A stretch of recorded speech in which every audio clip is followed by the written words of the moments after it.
বোনের বাসা যাইয়া বাতাত বেলা খাওয়া দাওয়া করি চলে আসার পথে মানে মারপিট লাগছে।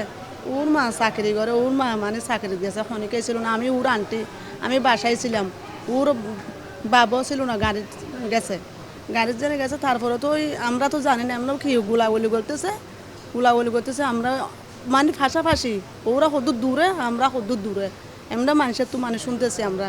তারপরে আস্তে আস্তে দেখি আমরা মনে করি নাই ওই কে বলেছিল না এ মানুষটা এ ছেলেটা আরেকটা বলে কি বলো পড়ে গেছে, ও বলে অজ্ঞান হয়ে গেছে, অজ্ঞান হচ্ছে এই মানুষটা বলে কুলে গড়িয়ে এখানে বলে সিজ দিয়েছে।